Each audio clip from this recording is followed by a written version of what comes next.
What's going on, Spartans? My name is Midnight and oh my god, I am looking fresh as hell.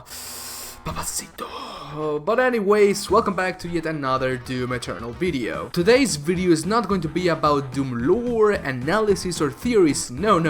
Today's video is going to be more up close and personal because I am going to be talking about 5 things I'd like to see in Doom Eternal. So before I start this amazing Doom Eternal video, please leave a comment down below on what are the 5 things you would like to see in Doom Eternal from its software. It can be basically anything you want in Doom Eternal, just list it down below. And so without further ado, Spartans, let's begin this amazing Doom Eternal video. Number 5. Heaven. As you guys know, in Doom 2016 there is the Seraphim, a holy being, an angel that gave amazing power, speed and stamina to the Doom Slayer. But in Doom 2016 there's no angels to be seen. You cannot see any type of angels, seraphims, holy beings. No one from heaven is in sight in Doom 2016. The only appearance a holy being makes in Doom 2016 is the Seraphim at the intro of Doom 2016. They rage, brutal, without mercy, but you will be worse. Rip and tear until it's done. In all honesty, I think that guy from the intro of Doom 2016 is the Seraphim. At QuakeCon 2018, at the presentation of Doom Eternal, its software gave us some concept art, and in one of the concept arts we can pretty much think or speculate or make theories that this is basically a description of heaven inside Doom Eternal, because it looks nothing like the UAC and it looks nothing like hell. This concept art gives me that holy and angelic vibe inside me. But that's not all. Overall, if you have played a lot of video games or watched a lot of anime as myself, you can say that heaven is not always the good side, and most of the times heaven inside the video games or inside animes is an entity that wants absolute power over everything, sometimes even evil. So when we're talking about heaven inside the Doom universe, it has me very curious and intrigued, because is heaven going to be in the good side or in the bad side? Is the Doom Slayer going to fight against demons and angels at the same time? We don't know. Number 4. Boss battles. As you guys know, one of the most weakest points about Doom 2016 were the boss battles, because in all honesty they were pretty lacking in a lot of things. Movesets, attack patterns, phases, etc. The only quality boss battle inside Doom 2016, in my opinion, was the boss battle against the Gatekeeper, because the second phase was actually pretty amazing and the moveset and attacks were decent overall. But the boss battles against the Cyber Demon and the Spider Mastermind were lacking in everything: movesets, attack patterns and phases. The second phase of the Cyber Demon is honestly very boring overall. Nothing changes, for the exception that it traps you inside 2 walls. And for the Spider Mastermind, all the movesets and attack patterns are revealed at the beginning of the match, so it doesn't give anything new, for the exception that you need to be on top of 2 pillars to not be electrocuted. But overall, boss battles in Doom 2016 were lacking in every possible way. And come on, it's software, we're talking about Doom here. Doom is manly, masculine, full of muscles and epic. Doom has already a badass campaign, a badass protagonist, badass demons. Now we only need badass boss battles, because honestly the boss battles in Doom 2016 weren't badass enough for Doom. And so in Doom Eternal I'd like to see at least 5 boss battles, or at least 1 boss battle at the end of each mission. Come on, it's software, we're talking about hell here. Inside hell there's endless types of demons, and everyone wants to see the Doom Slayer kick the ass of every demon possible. But not everything is the quantity of boss demons you fight in Doom Eternal. Obviously, we need to talk about the moveset, attack pattern, and overall phases for the demons. Think about the boss battles in Doom like the boss battles in Dark Souls. They are supposed to be hard and challenging. The movesets and attack patterns from the bosses of Dark Souls are pretty epic and damn challenging. They need to be the same in Doom Eternal. And the phases too. Like if I'm fighting the Icon of Sin, I want the first phase to be only the head of the Icon of Sin shooting me blocks or something, and the second phase is actually the Icon of Sin getting out of the building building hairs inside and start walking in 2 legs like a goddamn titan. I want the second phase of the Icon of Sin be like that, because it is stated that the Icon of Sin is in a dormant state.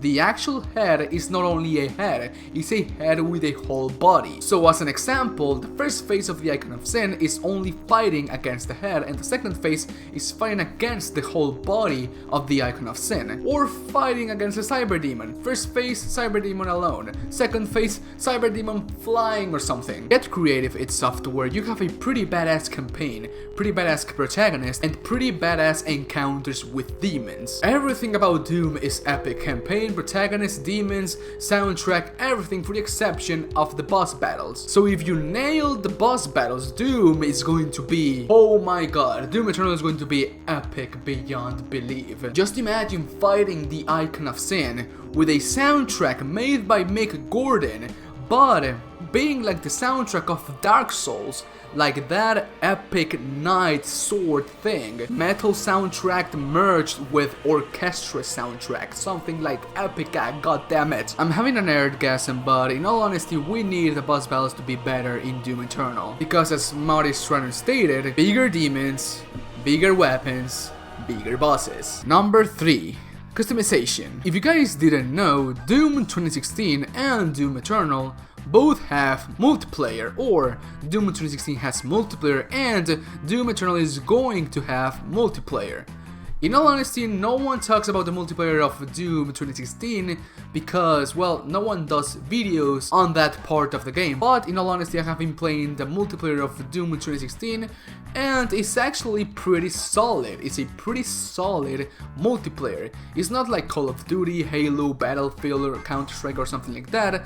It's more like the old school FPS multiplayer, like Doom Deathmatch or Quake Champions. It's an old school type of FPS implemented into a modern FPS, and they actually pull it out pretty good. But okay, talking about the customization of Doom 2016 needs a lot of rework, because in all honesty, I compare the armor customization and weapon customization of Doom 2016 to the weapon and armor customization of Halo 5. Yes, that horrible customization system of Halo 5. Oh, I love 343 and I love Halo, but I need to rework that customization for Halo Infinite, because if not, it's going to fail pretty badly. But okay, the customization of Doom 2016 is the same one as Halo 5, so obviously it needs a rework. And I'm not talking about only giving armor variants and weapon variants, paint jobs to the weapons and armor, but giving like the ability to buy skins with in-game currency, the ability to unlock different types of armor while completing very hard challenges. Like the only OG armor you are able to use in the Doom 2016 multiplayer is the Praetor suit when you reach level 50. That's the only good thing about grinding in multiplayer. Honestly, I have been having this thought inside my head, like, what if Doom made a crossover with Halo? Like, for example, in the Xbox One version of Doom Eternal, you're able to buy, for example, the Mjolnir Mark 6 variant for your Doomslayer or player in the multiplayer. Like, you're able to play as Master Chief inside the multiplayer, something like that. The snap map in Doom 2016 gives us, the players, the consumers, the ability to make mods, to make missions for Doom 2016 and post them as a community spotlight for other players to play. Why don't you take that same concept of the snap map for Doom 2016 and make it into a customization system where you can be able to create your own armor variants or paint jobs for your weapons? The more you give the ability to change things inside the game for players, the more the players are going to play. Number 2, more weapons. I think this is very self-explanatory, but in Doom 2016, you're only able to use like 7 or 8 weapons. The Gauss Cannon, the Heavy Assault Rifle, the Super Shotgun, the Combat Shotgun, the Pistol, the Rocket Launcher, the Plasma Rifle, and the Minigun. And to be completely honest, those are not a lot of weapons for the Doomslayer. The Doomslayer needs more weapons to kill more demons. More weapons, more demons. More weapons, less problems. More weapons, more epicness. More weapons, more violence. Having more weapons in Doom Eternal is going to be more fun for the players, because in all honesty, we do not have that much option in playstyles while playing the Doom campaign, because you either use heavy weapons or ranged weapons, or close combat weapons. And for each weapon category we have like 2 or 3 weapons, and it can get sometimes pretty stale and stagnant to use the same weapon over and over and over again. I want to be able to kill an imp with a freaking battle sword or something. I want to be able to kill an imp with a freaking 50 cal pistol, with a grenade launcher, with, I don't know. What I'm trying to say is that we need more weapons inside the Doom Eternal campaign, and this is not a huge problem. For example, in Doom 2016, there are more weapons in the multiplayer that were not implemented in the Doom 2016 campaign. And to be honest, when I noticed that there were more weapons in the Doom 2016 multiplayer, I was like, ¿Por qué? Yo quiero usar esa arma de rayos con el maldito demonio! But okay, another way to make the Doom Eternal campaign more enjoyable, put more weapons. It will be great as hell. Number 1. Post-launch downloadable content. As you guys already know, and yes, I can hear you in the comment section, Doom 2016 has downloadable content, but that is for the multiplayer only, not for the campaign. What I'm talking about is that we need post-launch downloadable content, DLC, for the Doom Eternal campaign, because there are a lot of stories that can be told with downloadable content. For example, in Doom 2016, a lot of people wanted downloadable content that we never got. For example, talking about only Doom 2016, not talking about Doom Eternal. It's like Doom Eternal never existed and it will never exist. If Doom 2016 was the last game we ever got about Doom, I would be pretty disappointed that id Software didn't give us more downloadable content or DLCs or expansion packs for the campaign, because there's a lot of story material that can be told in Doom lore that id Software never told us. The origins of the Doomslayer, the fight with the Titan, Argent Daener, Night Sentinels, the Betrayer, the Wretch, the Praetor Suit, Hell, the UAC. There are a lot of stories that can be told inside the Doom universe that can be told not in the original game, not in the original campaign, that can be told with post-launch downloadable content. Honestly, when talking about DLC in Doom, I do not care about DLC for the multiplayer. Yes, it's good, but people play mainly Doom for the campaign, for that ultra-violence experience in the campaign, because they want to know more about the Doom lore. So if I were to choose only one of these 5 things for Doom Eternal, I will choose post-launch downloadable content, because more content equals more epicness, baby, more Doomslayer, baby, more demons, baby, and more Rip and Tear, baby. And so, okay guys, if you watched until the end of this video, you know I love you with all of my heart, and if you subscribed, liked this video,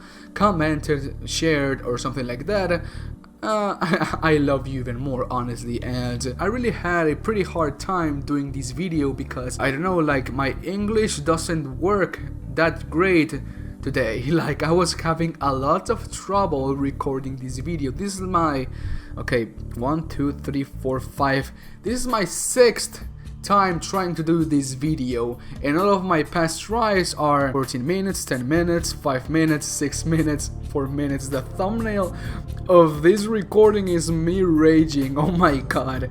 But okay guys, please leave a comment down below what are the things you want to see in Doom Eternal when it launches, and that is all for today. If you guys like the video, slap a like on it, I'll greatly appreciate it. I'll see you guys in my next video. Bye bye, take care, and I love you very very much. Thank you for watching guys, I really do appreciate it. Bye bye.